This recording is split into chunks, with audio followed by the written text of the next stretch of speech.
Hello, Mr. Osei, can you hear me? Hello? Can you hear me, sir? Yes. Great. Now, about that text message that was alleged was sent by your client does not deny sending that text message, but you say you have uncovered another plot on the life of your own client. I'm wondering whether you've reported that to the police yet, and what's the nature of that plot exactly? Please, we have not reported anything to the police yet. But let me correct an impression. You see, Dr. Kuni read a first text message, but he failed to read the second text message, which he quoted some portions to suit his agenda. For the benefit of your listeners, the second text message, we did not find any threats. If somebody should issue a conditional statement that if you do this, then I will also do that. What is wrong with that? Let me read that second text message, which he failed to read. Boss, we all have one life. If your plans have extended to take mine, then watch out. We'll speak at my press conference tomorrow, and we will see all those guns and men and combat boots and those picking them up will be exposed tomorrow. It is not only Kumasi that will be unsafe, so will your house, hometowns, and families and hiding places. You have gone overboard. If he supposes. What was that necessary?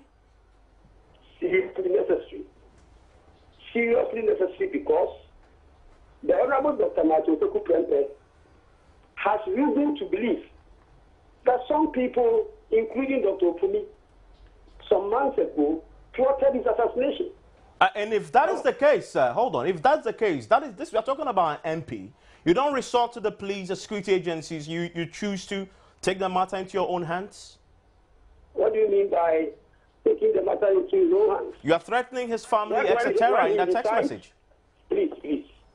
The fact that he decides that he will not report the matter to the police, you take that to mean that he's taking the law into his own hands? But you read a text message saying that your family, etc., will be at risk. I read a full text message to you. If you are not bothered about the fact that there was a meeting that threatened to assassinate him, but you are bothered about the fact that he's saying that if that thing actually happens, there will be reprisal attacks, then where are we going? No, but the point is, I'm sure you are a lawyer, you understand what the point I'm making, that if you pick up a plot like that, do you send a threatening text message responding to that alleged plot, or you go to the police? The option is open to whoever wants to make a report to the police. And you don't want to report to the police? You do not have any confidence for now. In the police? Please. What is threatening about this text message I read to you? The second one. What is threatening about it? There is nothing threatening about the text message. That is why I took my time to read the whole text message to you. Why do you decide to take an aspect of it without looking at the whole text message and believe that it was something threatening to Dr. Opuni? In any case, if Dr. Opuni wants the whole world to believe that Napo was his friend, why did he take the text message to the media? Why did he not reply? But he's not claiming that he called him several times and did not take it. What he has said is he chose to report it to the police. And I'm saying that if I'm your friend and I send you a text message and you don't understand, you don't wait till you get me. Do you go to the media before you go to the police? The fact of the matter is that this text message issue came to the media before they went to the police. Let me ask you then, with all that has gone on, are you going to go to the police with your own plot you say you've uncovered? Hello? I'm asking, based on your own claim that you've uncovered this plot, will you go to the police as well? We may go to the police. But as to whether we just go to the police as a matter of compulsion, that one is it's not an option now. We are considering whether to go to the police or not. Let me remind you that this alleged plot happened some 4 months ago. And the Honorable Member of Parliament got rid of it, thought it was the usual political thought, whatever, until last week when there was an attempt on his life at Menchia. Let me ask you, the talk in town is about maintaining the peace in Kumasi. How do you propose this feud involving your client can be resolved? We were thinking that upon receipt of this text message, Dr. Upuni could have replied that he denies whatever is in the text message. If those plotting to attack the Honorable Member of Parliament put a stop to it, there will be peace in Kumasi. Kumasi has always been peaceful. As we speak to you now, everybody in Kumasi is going about his or her duties freely. But if indeed people are still having the plans of attacking the Honorable Member of Parliament, then everybody cannot be safe because he has supporters.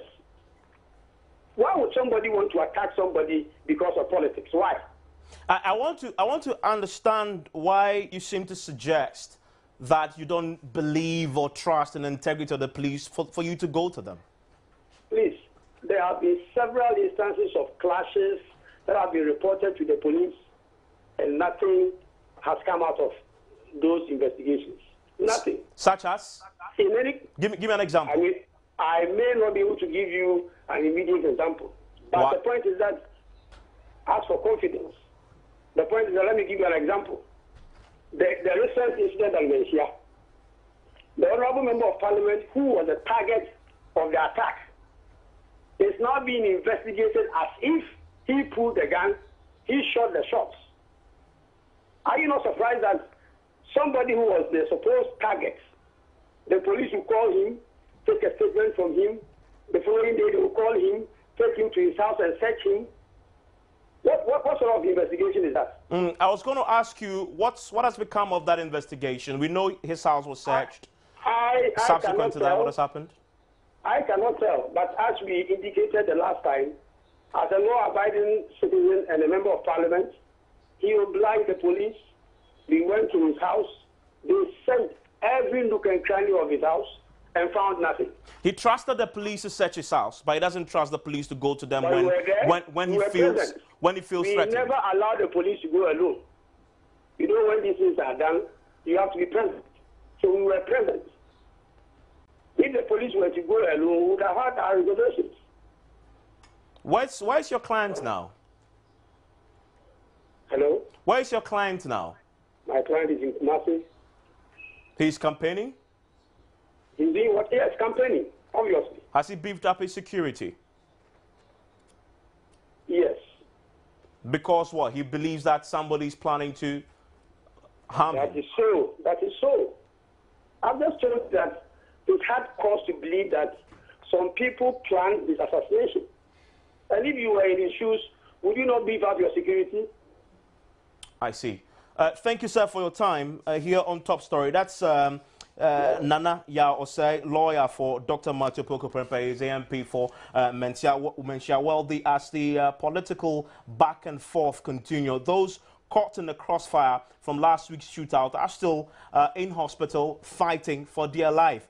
Joy News has obtained shocking footage from the Komfo Hospital depicting the extent of injury to one of the victims. And those watching on TV will see the footage on the screens. And now, indeed, we'll be piping them for you to watch that clip of that the harm that was brought to the body of this particular victim there. But Kumasi has this year become a hotbed of not only political activity, but also of violence.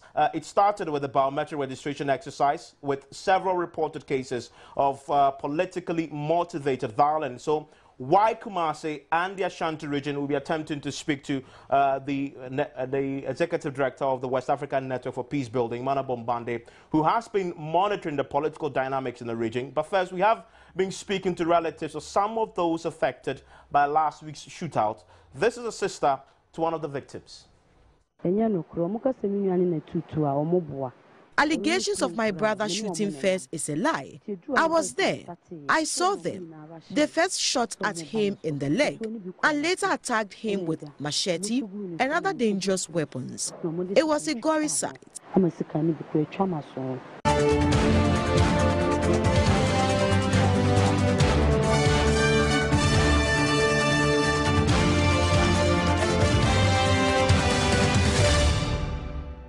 To stay with us in 15 minutes on News Now, bringing you the other angles to this particular developing story, looking at the Ashanti region and what the dynamics are. We're unable to speak to Emmanuel Bombande right now, but you want to stay with us on News Now. We're looking at that, speaking to a political analyst, why Kumasi has become such a hotbed of political activity and in some cases violence, starting with the biometric registration exercise. Key political activities indeed have gone on in Kumasi with some 96 hours elections. Again, Kumasi is in the headlines. We'll be looking at all the angles in 15 minutes. My name is Evans Mensah.